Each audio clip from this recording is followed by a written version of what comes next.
morning, everybody. Good morning, Dr. J. Valentine, who is joining us today from the United States. It's early in the morning for him.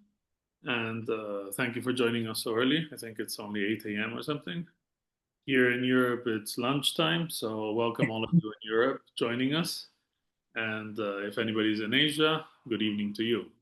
So, thanks for joining us. And I found the work of Jay online. He's working on an autobiography of Rigdzin Gödem and also on a book about dreams, which he'll tell us more about. So it's a pleasure to welcome you today.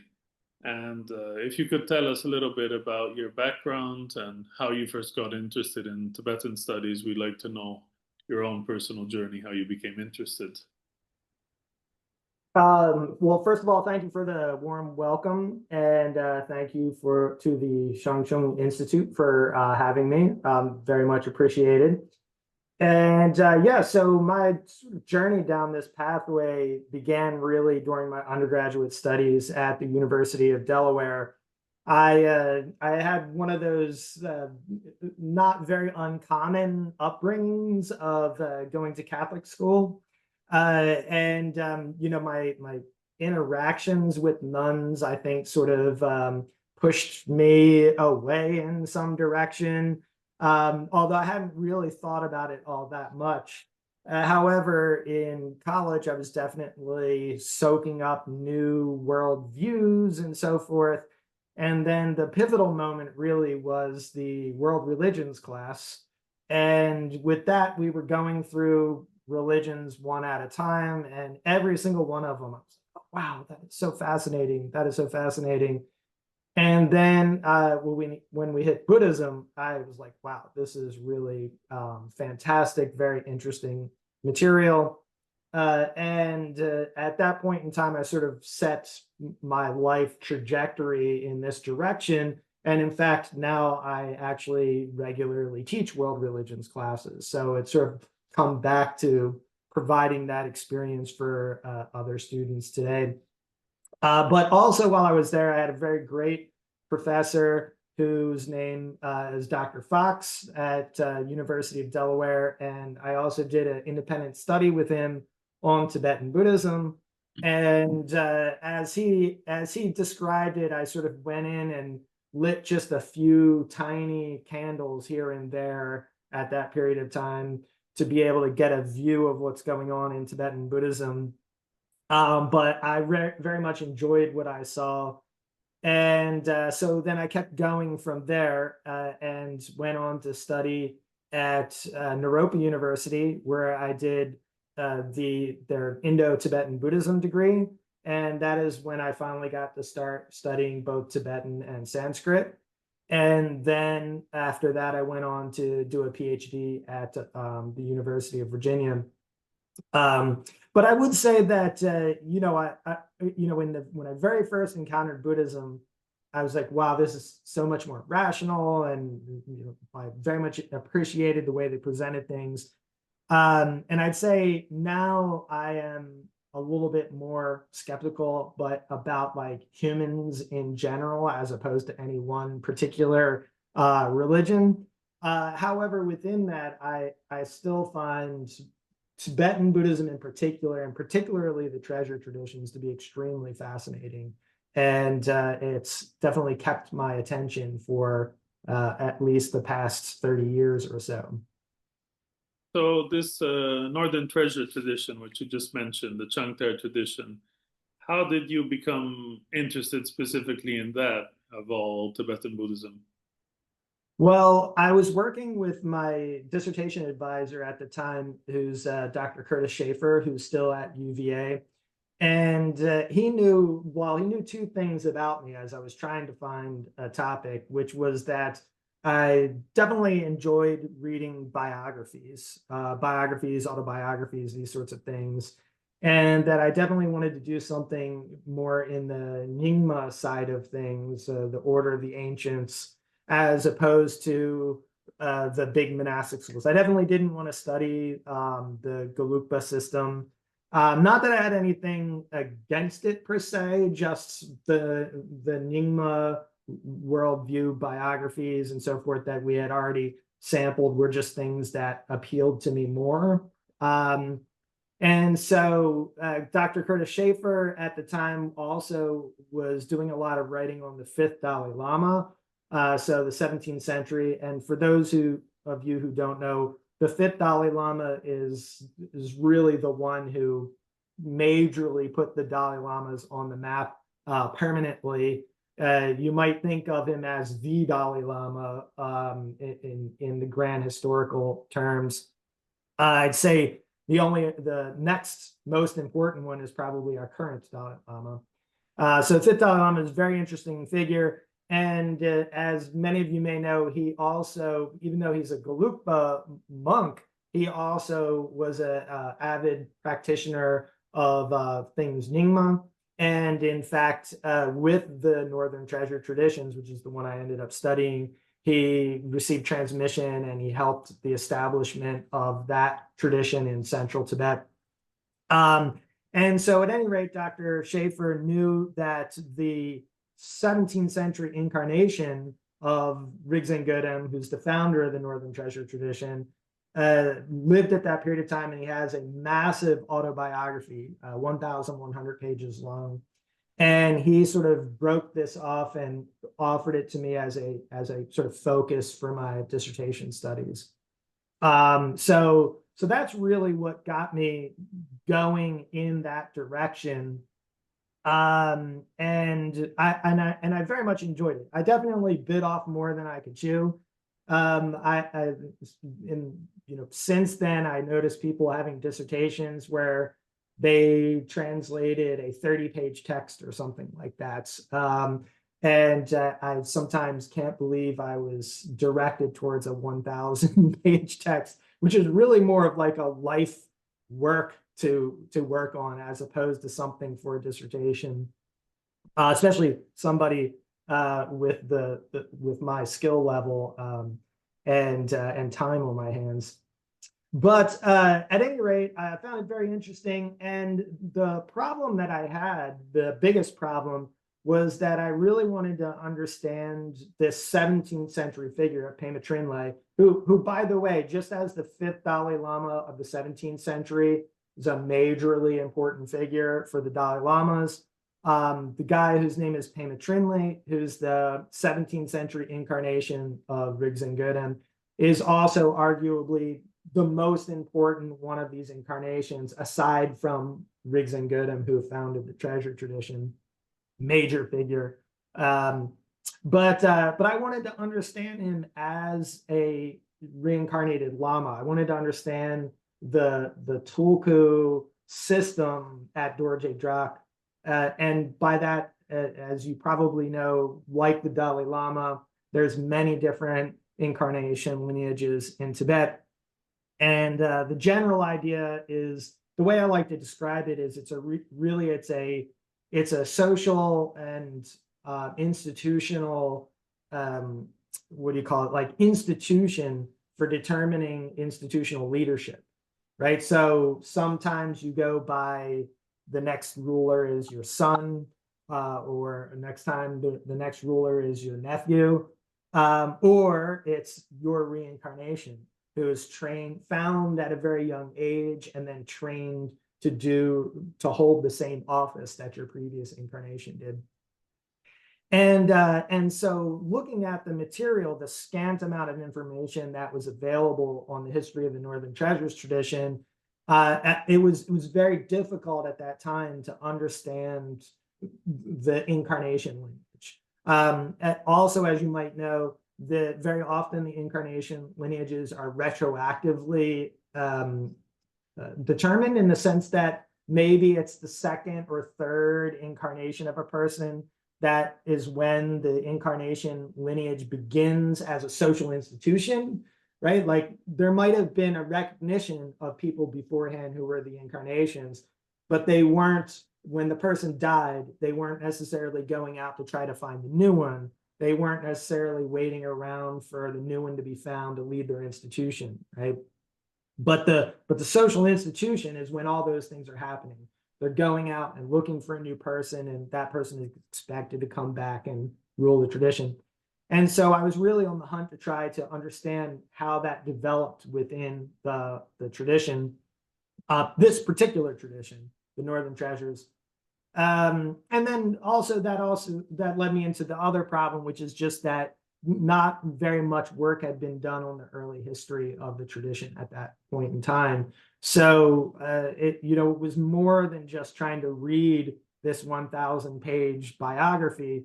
It was also the problem that the background information on that tradition hadn't been done yet.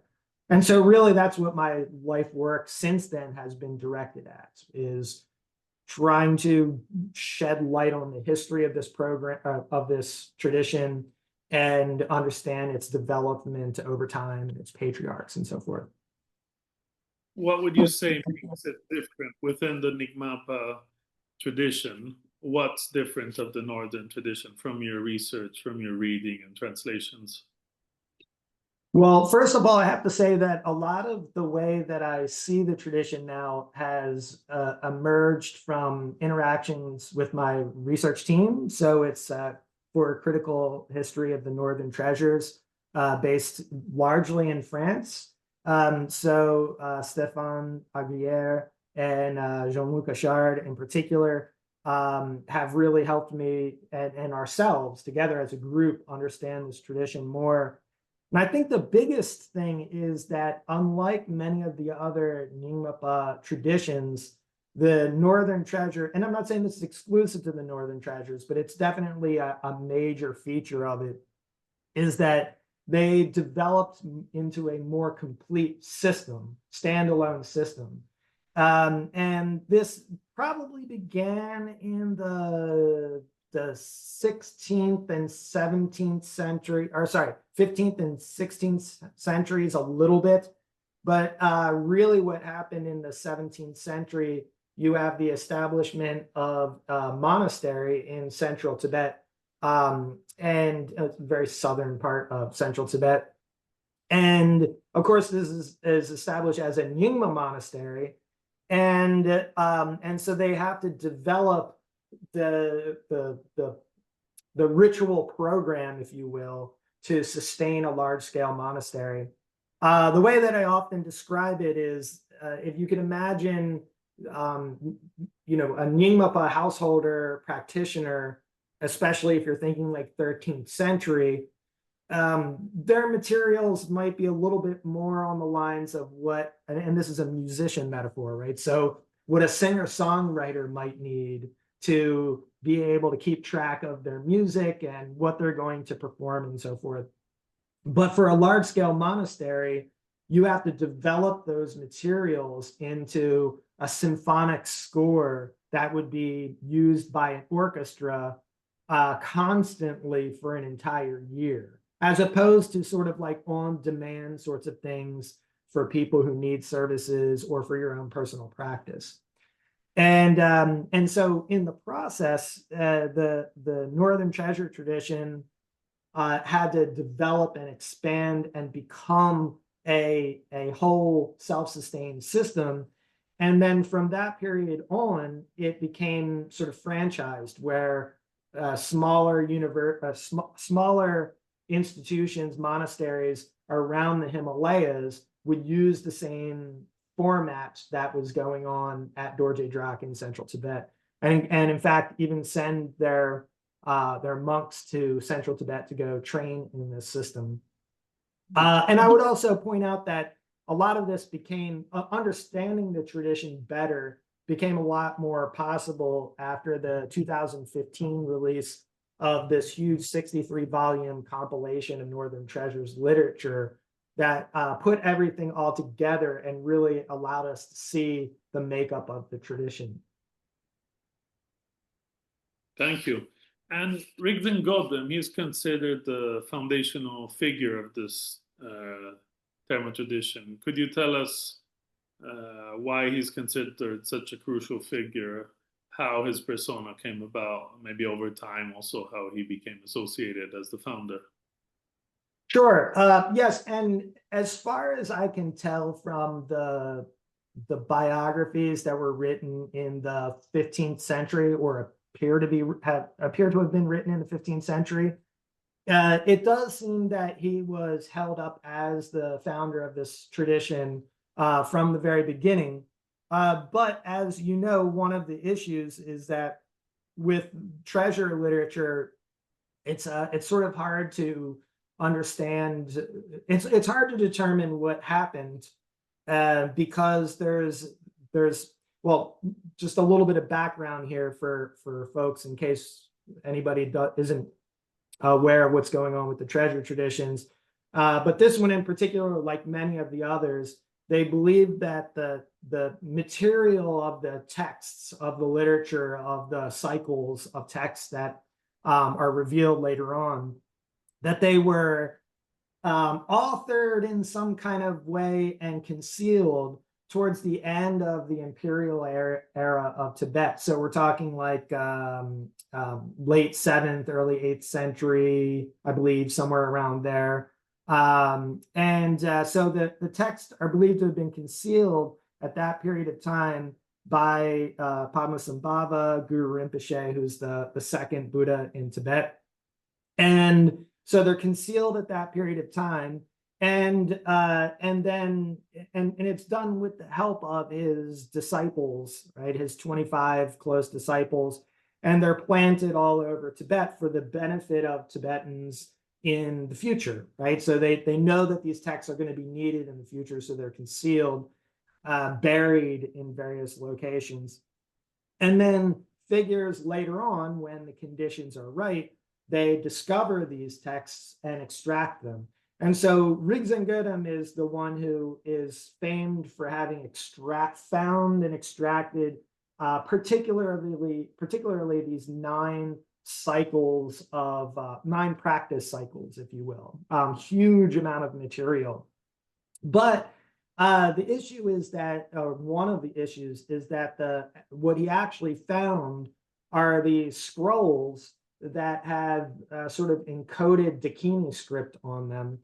And one of the unique features of the Northern Treasures tradition is that they've done a pretty good job, so I hear, of preserving this Dakini script within their text. So you can see it at the beginning, the ends, and sometimes scattered throughout their treasure materials.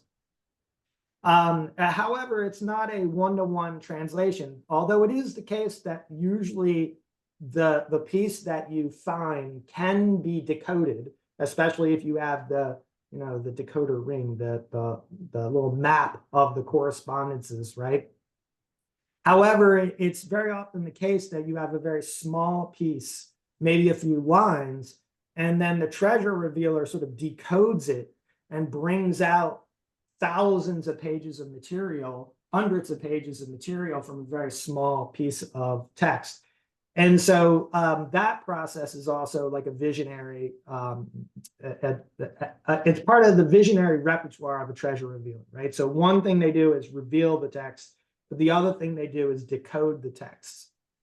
And so this process, everything in the Northern Treasures tradition is set, for the most part, except for some what we call prophetic guides, for the most part, the key scriptures, the 9 cycles, were revealed by Rigdzin Gödem as far as the colophons are concerned. However, that doesn't mean that he necessarily decoded the scrolls. Sometimes the colophons tell you who decoded them, sometimes they don't. And even when they do tell you who did decode them, they almost never tell you when they were decoded. So there is some questions about, was it just him? Was it a cadre of treasure revealers who worked together to bring it? Did he discover a partially developed set of scriptures by somebody else that he developed further? So at any rate, there are some questions about that. But generally speaking, at this point, we don't have much doubt that he was a leading figure in his own time. But other things that make him crucial, and the Northern Treasures crucial, one is the Dzogchen cycle that he revealed, which is called the Gongpa Zangtel, which my group translates as the transparent contemplation of Samantabhadra. This was for quite a while in Tibet. This was considered to be the best, the easiest to understand, a very effective set of writings about Dzogchen, the great perfection, or you might think of it as sort of, some people describe it as sort of post-tantra. I don't know if I like that term or not, but it very often has these sort of formless meditations as opposed to the very complicated structured meditations and visualizations of deity yoga. But at any rate, later on, that is eventually supplanted by the Longtsel Nyingtik, and that becomes more important. But it is the case that the Great Perfection, the Gongpa Zangtel, is still practiced and studied around the world today. But yeah, then other things about his system that is very interesting. One is that the Northern Treasures has always been related directly to statecraft. So particularly with taking care of the spiritual forces in the world that need to be tamed in order for a kingdom to survive. So generally speaking, just as Guru Rinpoche aided King Trisong Detsen back in the imperial age, wielding tantric teachings and practices, the lords of the Northern Treasures, as I like to call them, are supposed to wield the Northern Treasures on the behalf, particularly of the kings of Mangyo Gongtang, for their benefit and the benefit of Tibet. And it's an interesting one too, because of course, ultimately it didn't work because the kingdom of Mangyo Gongtang is not around anymore. But even in the Dalai Lama's own writings, he's quick to point out that it's not looked at as a failure of the Northern Treasures or the Northern Treasure teachings, or even the Northern Treasures masters, but more of a problem of the kings themselves not doing what they should have to forge the appropriate connections with these Nyingma masters, and generally of the bad karma of the people as a whole at that period of time led for them to not be able to sustain the kingdom.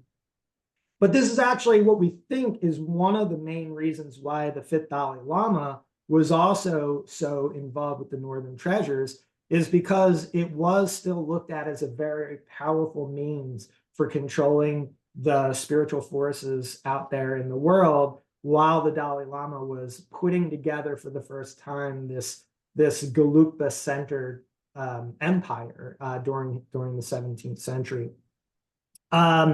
Then on top of that, I would say that there's a wide range of treasure cycles that he released or he revealed in this 9 set, and they're aimed at different levels. So you do have the ones that are aimed at the royalty and the statecraft, and then you have ones that are aimed at professional tantric practitioners who are going to be providing services for people. But then you also have ones that are more for lay people, part-time practitioners, and these sorts of things as well.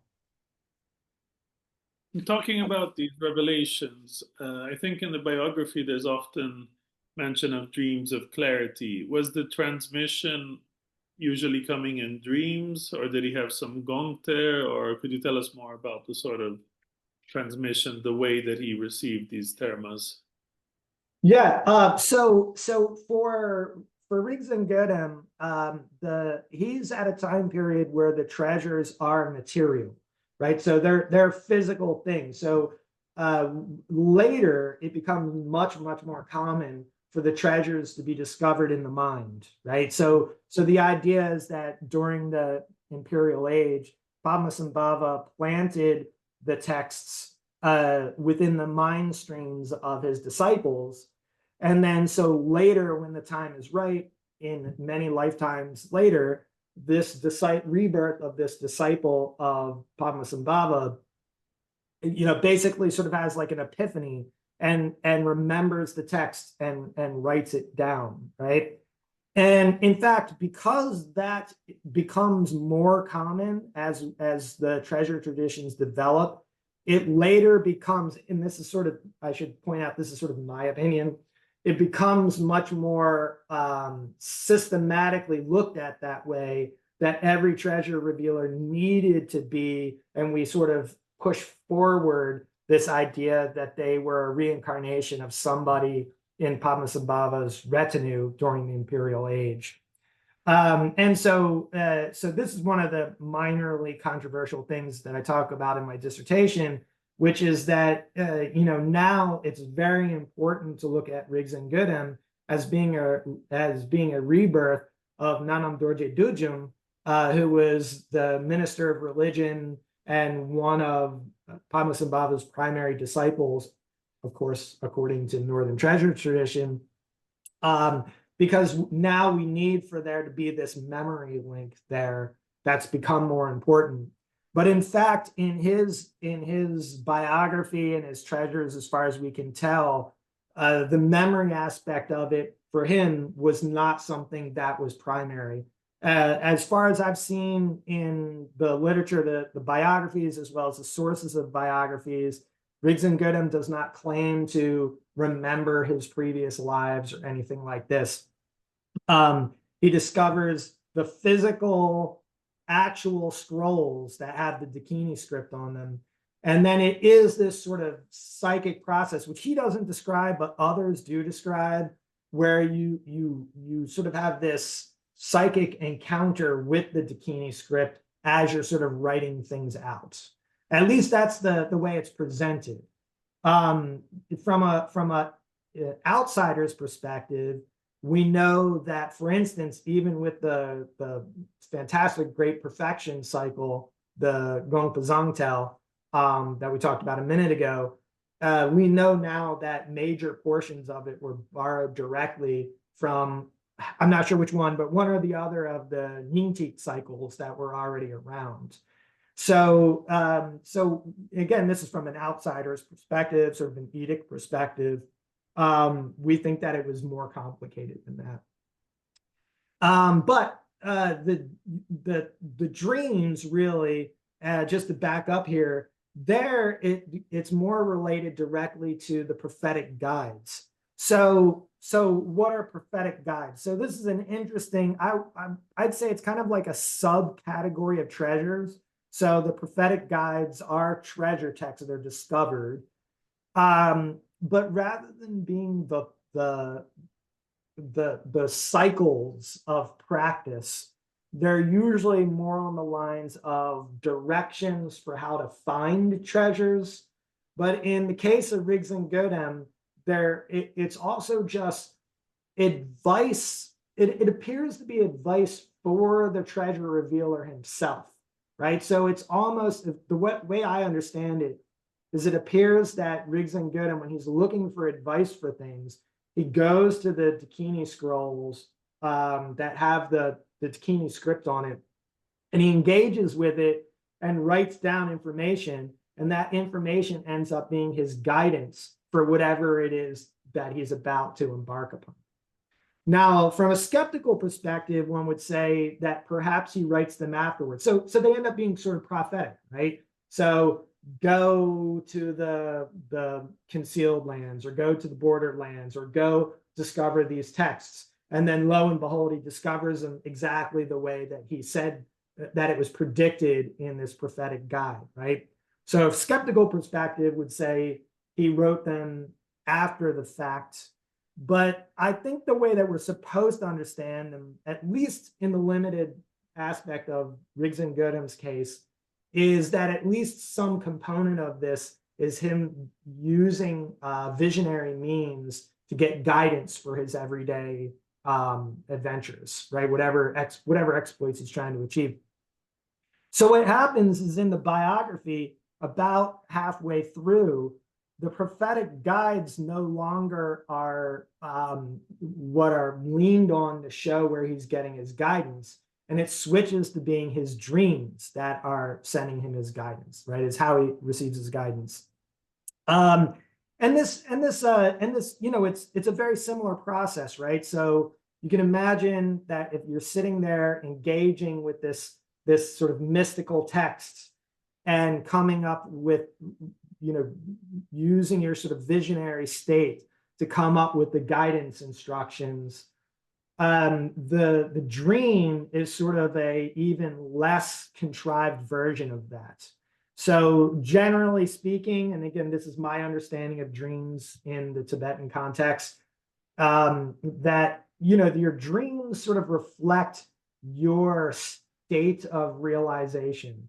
So for me, I'm somebody who's completely dominated by, you know, passion, aggression, and ignorance. And so my dreams are largely dominated by the you know, the karmic propulsion of those Kailashas, if you will, right? Those passions, aggressions, ignorances, right? But as you become closer and closer to enlightenment, then what you experience in your dream is also like pure wisdom, pure knowledge, pure visionary experience, and so forth, as you develop and go along. Add to this, you might think also of what happens in one's dreams as being a result of long-term practice of deity yoga. So you're envisioning these various divinities over and over again in very, very, very complex, involved manners that involve not only what you're visualizing in your head, but also what you're saying in your mind and with your mouth and what you're doing with your body and so forth. And so eventually, and again, this is my interpretation of what's going on, that these figures come to life in one's dreams. And they're experienced otherwise, not necessarily in dreams, right? Like you could have a waking vision also, where these figures come to sort of talk to you. And so for Rigdzin Gödem, the guidance that he receives from these dreams, first and foremost, comes in the form of directions of what to do next in his life.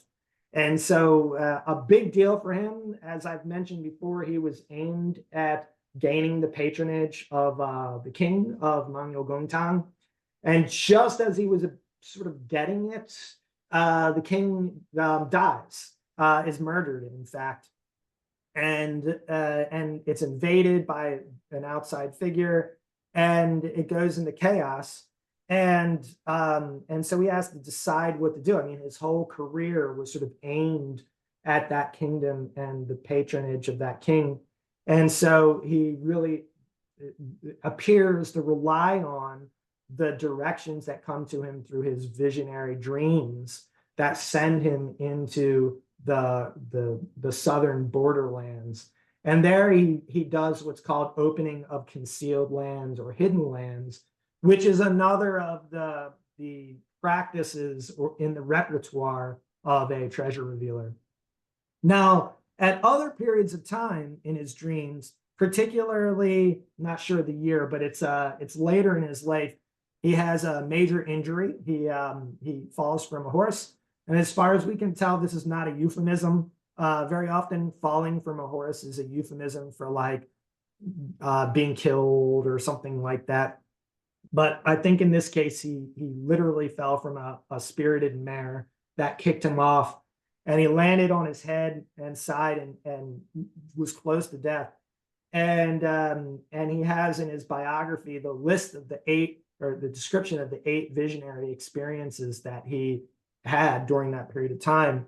And so not only did these figures come to him during the dream and heal him, right? He definitely credits the healing that's going on to these spiritual figures that he encounters in his dreams. But they are also, at least some of them are early figures in the Dzogchen tradition who are involved with the early transmission of the Dzogchen teachings.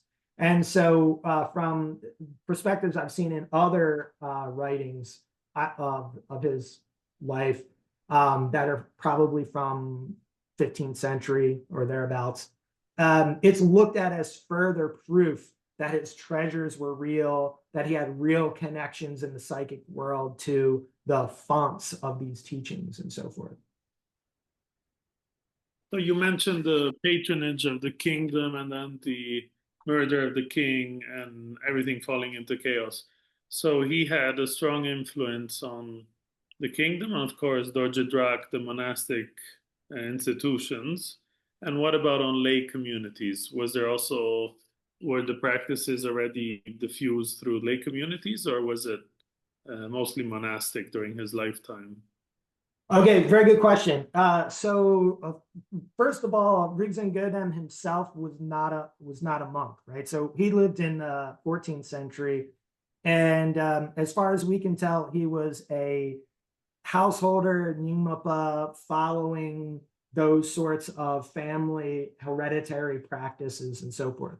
It's a little tricky in his case because his dad dies very young, and so there's some benefactors from the Say tradition, which was also Nyingma, or is also Nyingma, that were taught to him as a child.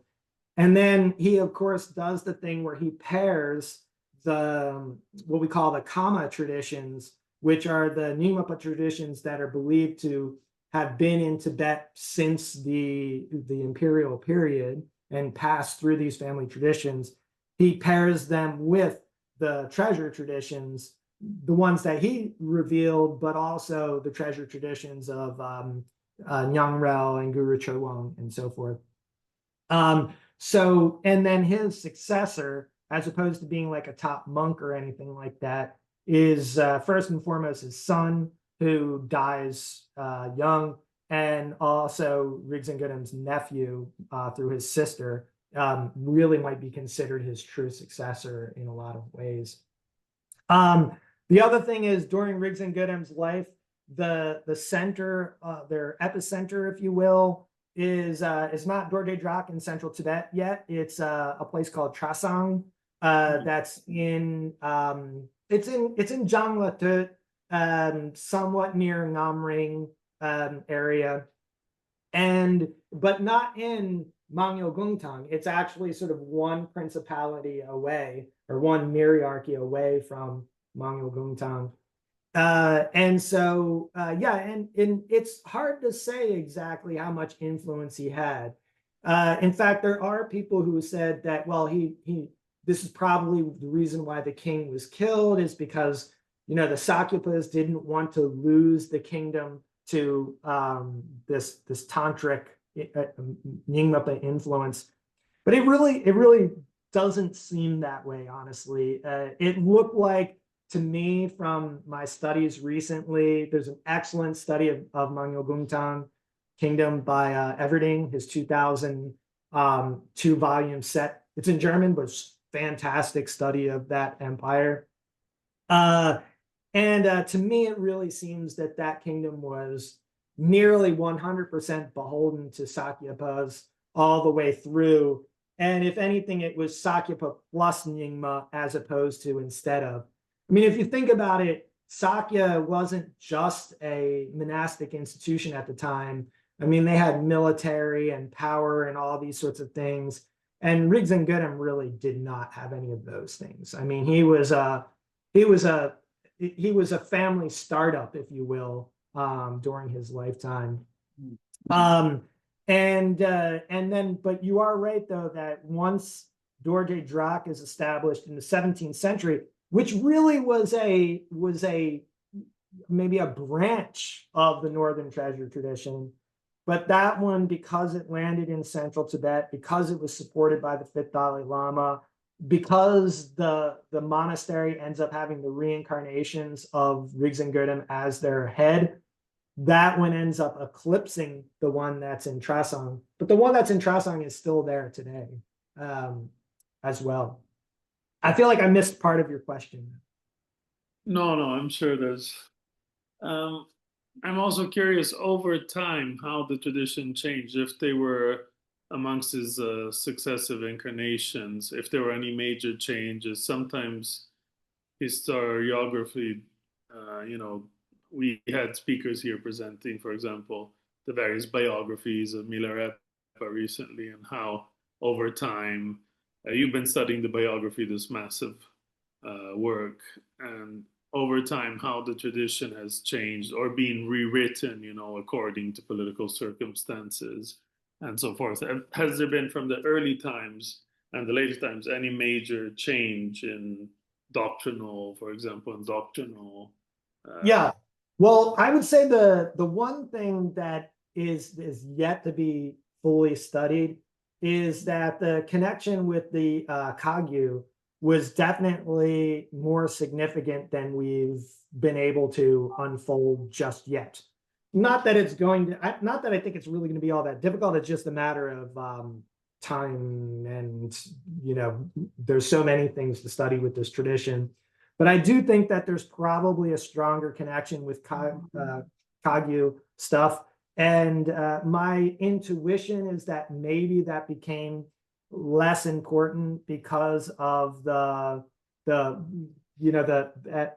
the fifth Dalai Lama comes into power, many of the Kagyu sects are sort of on the outs, some more than others. But I have a feeling that might have had something to do with that change. So I feel like the Kagyu influence has been very minimized over time.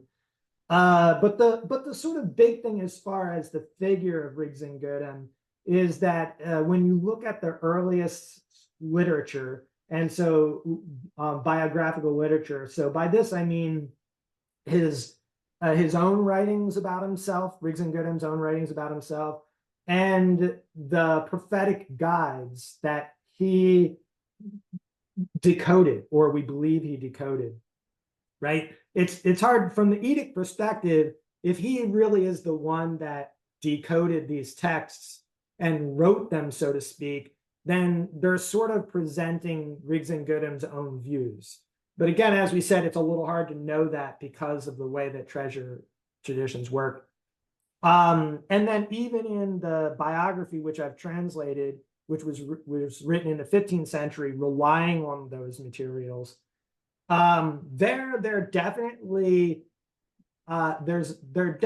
offering you, what's her name? Holly Gailey wrote this awesome article where I think the phrase she uses is like multiple forms of sanctification, something like that, which means that instead of trying to explain only one reason why somebody is great, spiritually significant, the way that Tibetans tend to work with this is the more ways that this person is great, the better. And you see this in ritual too, so that, for instance, in, what do you call them, like exorcist sorts of things where you're getting rid of bad spirits, very often it's like, oh, well, first you kill it, and then you hurt it, and then you trap it, and then you kill it again, and all of these sorts of things. And you got all these kind of redundancies, right? That we keep them all, as opposed to trying to necessarily sort them out, especially in the original material. And so you have a very similar thing here with Rigdzin Gödem, which is that that actually the way that his 15th century biography begins is by describing him as an emanation from Samantabhadra, which is the primordial Buddha, right? So of course, everybody knows about 5th century BCE historical Buddha, but the Adi Buddha, the primordial Buddha, is one that achieved enlightenment at the beginning of existence, right? Like so primordial in the very beginning, when all other sentient beings fell into delusion, it was at that moment that Samantabhadra achieved enlightenment, right?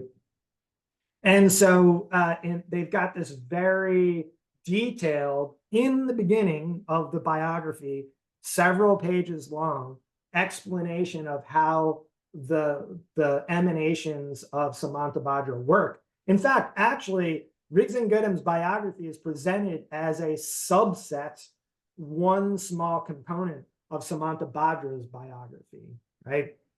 And in this sense, he's to a certain degree equal to Padmasambhava, because the idea is that the emanations, they are different based on the situation that's happening in the world at that period of time. So the situation was so great during the imperial period that an emanation would appear as Guru Rinpoche. But in the time period when Rigdzin Gödem lives, which is considered the age of degeneration, it's expressed in the biography as he appears as just a treasure revealer, right? And so that is prioritized in the biography. But also other places, he is described as being a direct reincarnation of Nanam Dorje Dujam. So this is that specific disciple of Guru Rinpoche during the imperial period. And it is mentioned somewhere in the biography, but it is very minimized. But now in the current tradition, what I would say the traditional view now is very firm that Nanam Dorje Dujam is his previous incarnation. But it's actually even more complicated than that when you open the scope and you look at all the material, which I still haven't looked at all of it. I mean, we got 63 volumes of materials to look through. We can see that there's writings in that earliest material that's probably by Rigdzin Gödem himself. Some that make it explicitly clear that he cannot possibly be the reincarnation of Nanam Dorje Dujam. Then we have other ones where it's very explicitly clear that he is a reincarnation of Nanam Dorje Dujam. And then recently, I found a whole alternative explanation of his previous lives, where it's much more mundane. Well, it's totally fantastic, but it's more mundane, because if you can imagine, if he's an emanation of Samantabhadra, then he is really is a divine being in a way or an enlightened being from birth, right?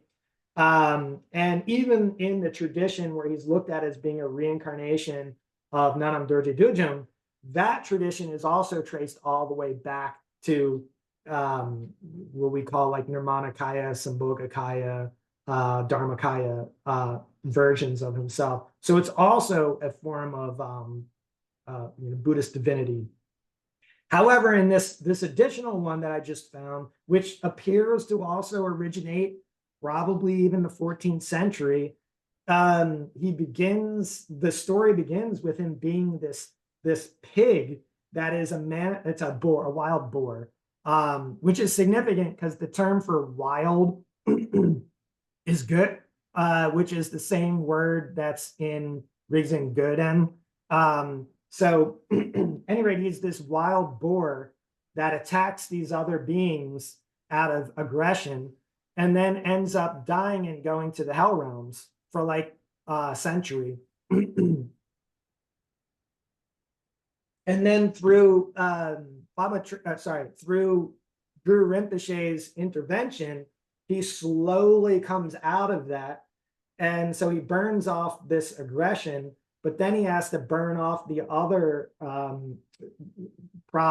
karmic problems, through a series of either 6 or 9 lives as animals. And then he finally achieves his first human birth in India.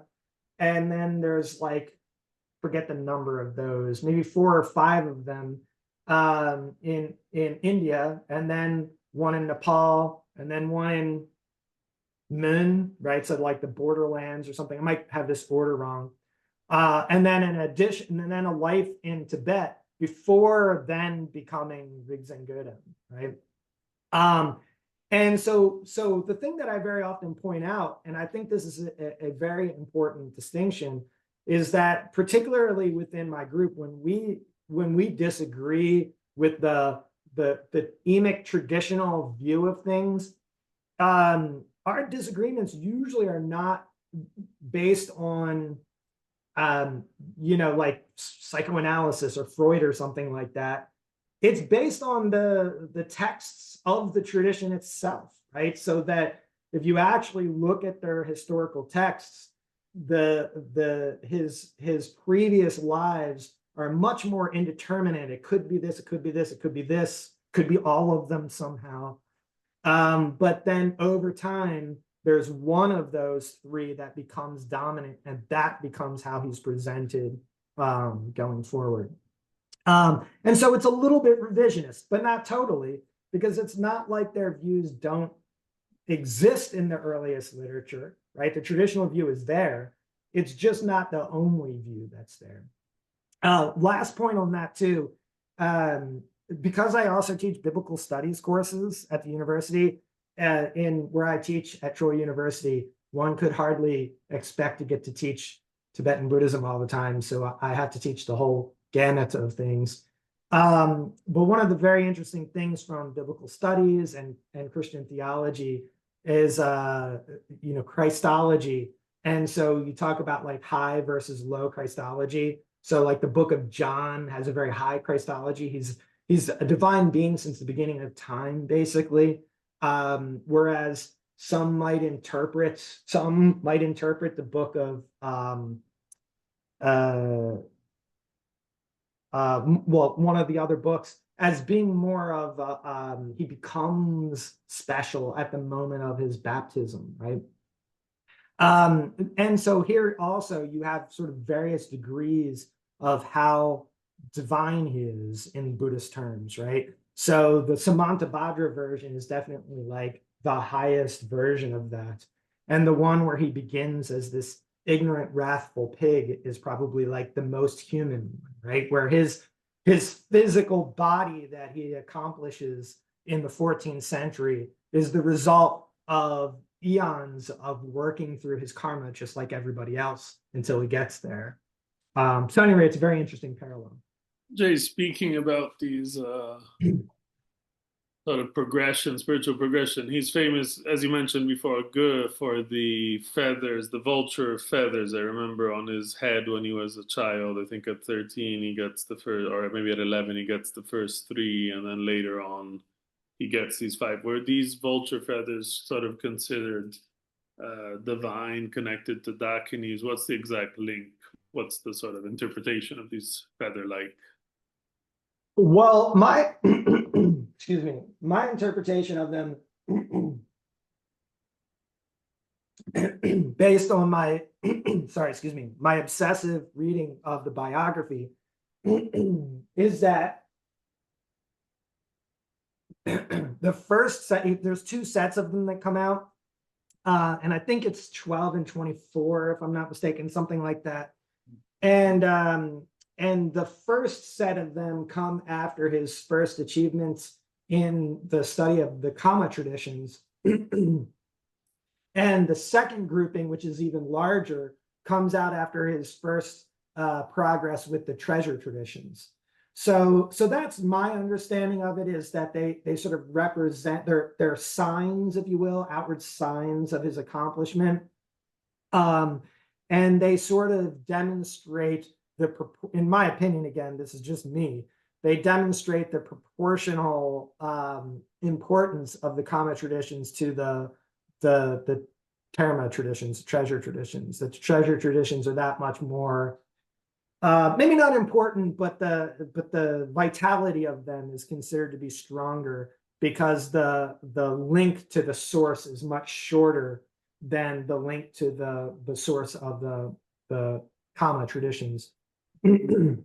But it is definitely the case that it's his adult persona, right? That he's described in the biography and in his other materials that were probably authored by him as somebody who just appeared as a normal, confused person through most of his childhood.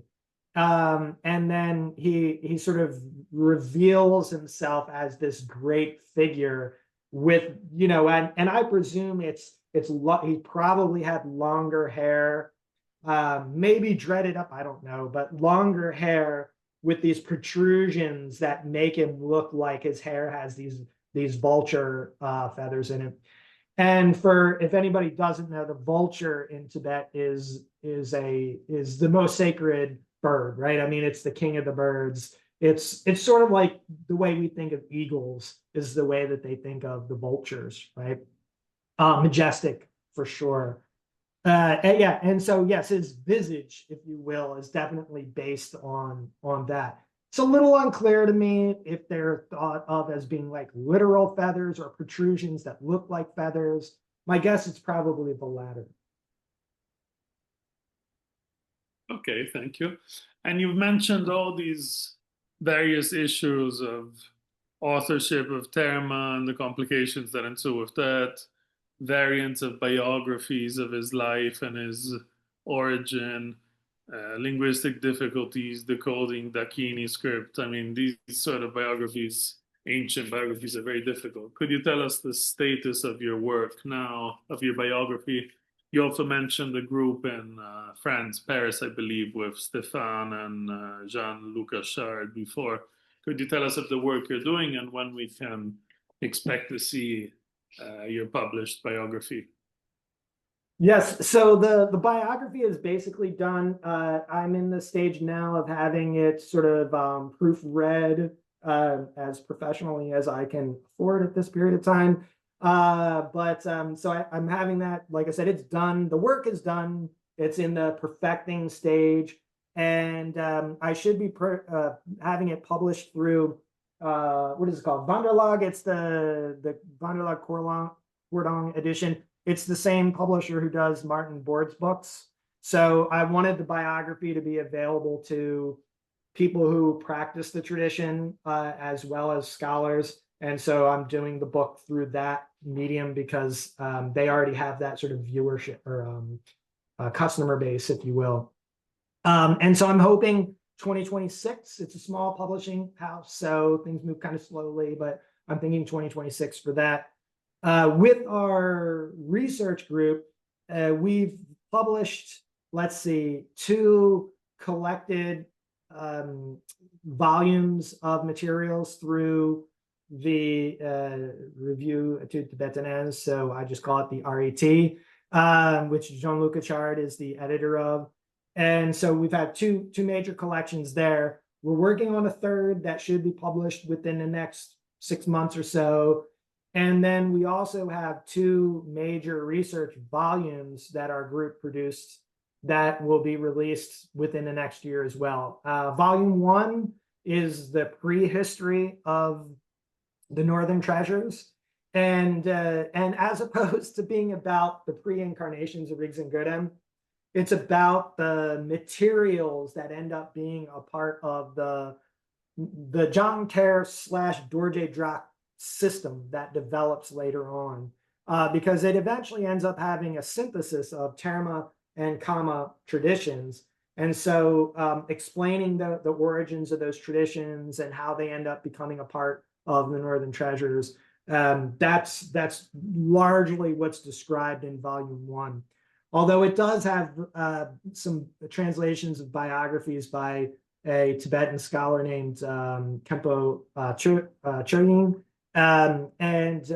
It's his biography of Padmasambhava and Nanam Dorje Dujam are in there as well, plus an article that I wrote that sort of analyzes that material.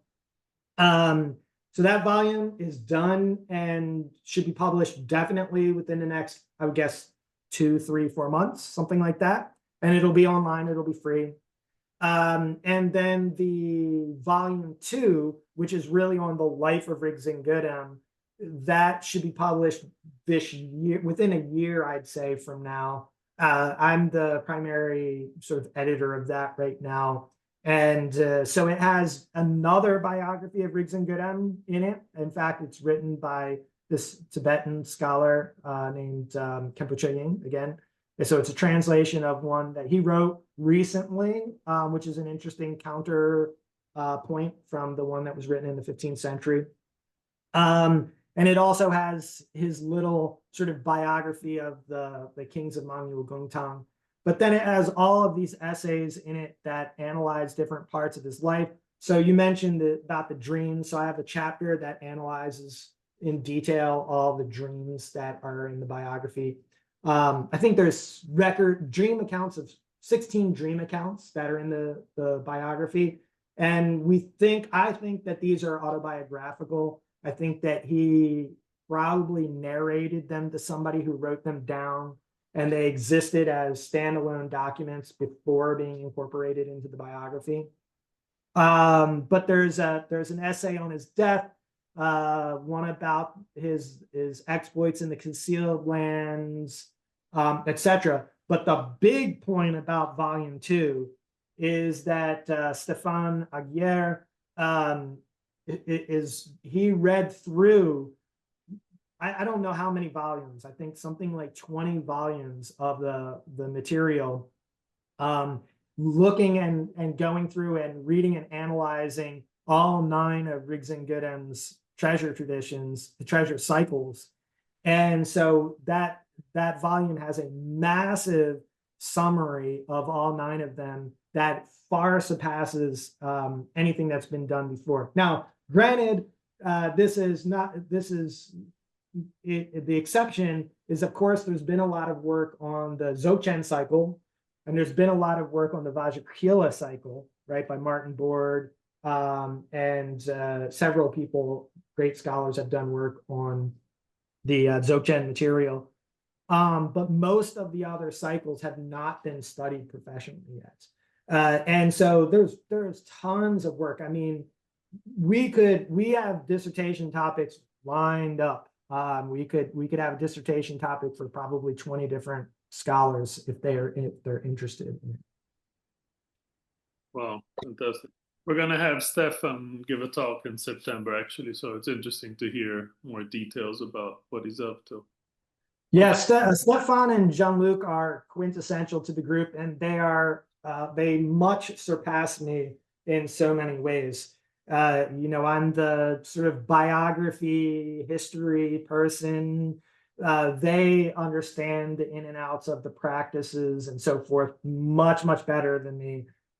Their guidance in all of this has been absolutely important. Of course, also we have on our team Tempetsering Batsang, who is also a professor at INALCO. He teaches at the Language Institute in Paris as well. He has been a fantastic help, and Cécile Ducher has also been with us from the beginning, and she's been amazingly helpful as well. Yeah. She did incredible work on Marpa, I remember, on the lineages of the biography, etc. So before I open up the floor for any questions, is there anything in particular you'd like to add, Jay? I mean, I know you could talk for hours. Yes. Any thing which you think would be interesting for us all to know? I mean, we're non-specialists, but Rigdzin Gödem is such an amazing figure, and congratulations on this biography. It's fantastic. It's coming out. So, thank you. Yeah, I mean, I just briefly wanted to mention how things are changing because of AI. Very recently, I mean, it's been happening for a while, but for me, I would say within the last year, the AI translation capabilities for Tibetan have majorly increased. And for me, this has really been a tremendous boon because, with the translations, for instance, that Cloud does, they're definitely not publishable just as is. They're definitely not perfect. You have to have knowledge of Tibetan and go back and look at things, because even if you run the same text one day and a week later, you'll get major differences. So for instance, I ran through that one piece that was about his previous incarnations. And the first time it said he began as a pig. And then later it said something like he was a wrathful yak. And I have no idea where in the world it got yak from. Maybe it was just thinking Tibet has yaks. Maybe this was a yak. I don't know. But the thing that it does for somebody like me that is extremely helpful, I mean, I can take a text, whatever, that's 20, 30 pages long and translate it and read it. But my understanding of it is not going to be great unless I have a long time, like weeks, to go over it and really, first think about it on the word level, then the sentence level, then eventually I'll progress to the paragraph level. And then maybe I'll start to understand the text in its major sections. And then maybe I'll start to understand the text as a whole. And then maybe I'll start to interact with what I think the thoughts of the author were when he was composing it. But with the translation tool, I can drop in a text. Of course, the text needs to already be digitized, and have a reasonable, good enough translation to get a general idea of what's going on in a text within just like a couple of hours of work instead. And so this has been tremendously helpful for me with, just being able to know for sure whether or not there's something in this text that is of interest to me, right? So you can drop in a biography and, before I'd be able to search and find key terms. But then, if you translate only one section, you could be wrong about the context of what's going on. But that's definitely not an issue anymore. I mean, you can drop it in and I see the context and see the part that's interesting to me. And then I go in and I do what I would call sort of professional level translation work on that passage to make sure I have it 100% right or reasonably correct, right? I mean, there's always other ways to translate things. But that is, in my opinion, that's a major movement forward. I think that we could have graduate students, maybe even undergraduate students who have a basic understanding of Tibetan take on jobs where they're working with AI to produce research materials and things like this. So at any rate, it's a major transformation that's very sort of exciting at this moment in time. In fact, sometimes I get upset because I'm like, there's all these things that I need to do for my research group that there's a timeline for, and I'm like, but I want to explore all these texts, So at any rate, it's a very exciting time. Thank you very much, Jay. And would anybody from the group have any questions? If you want to write them in the chat or just open up your mic, it can be anything related to his work or any question you want, really.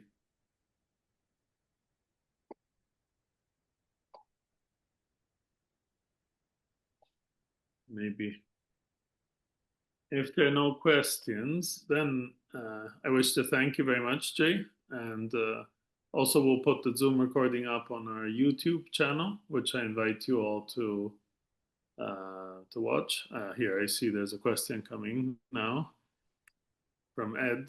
Can you see it in there, Jay? I can read it out. What is your take on Katarina Turpenine's work on the narrativization of Samantabhadra? That is a very good question. I wish I could answer that in particular. I believe I did read an article or something where she talked about that, but I honestly couldn't say. I will say that Katarina is a friend of mine. She and I were at University of Virginia together, and it was very fortunate to have sort of two of us working on similar things at the same time. But about her larger work in general, her dissertation, first of all, generally speaking, our research group in general does believe that her characterization of the Gongpa Zangtel as an anthology of materials is a very good description of that material. In fact, you can kind of think of it similarly to the Bible, right? The Bible is not one book; it's a whole library of books, right?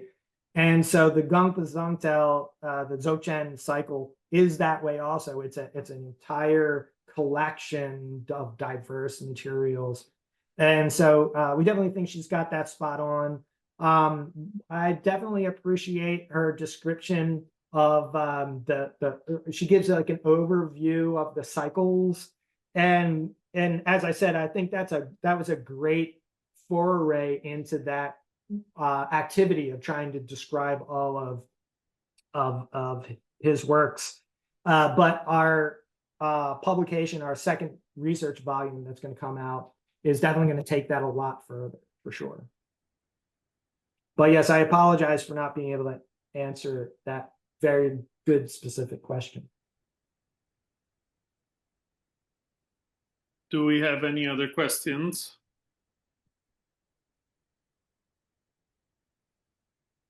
Well, if no more questions, then Jay, I wish to thank you very much. And again, congratulations on your upcoming book. And we're looking forward to hearing from Stefan as well in September. And fantastic research group, really. And thank you again. Thank you, everybody, for joining us. As I was saying, the talk will go up on the YouTube channel. You're welcome to visit for our past lectures and also to see our upcoming programs on the Shang Shung UK website. So thank you very much, Jay. Thank you, everybody, for attending, and wish you a lovely weekend then. And thank you very much for having me, and thank you for your attention, everybody. Sure. Ciao. Bye-bye, everyone.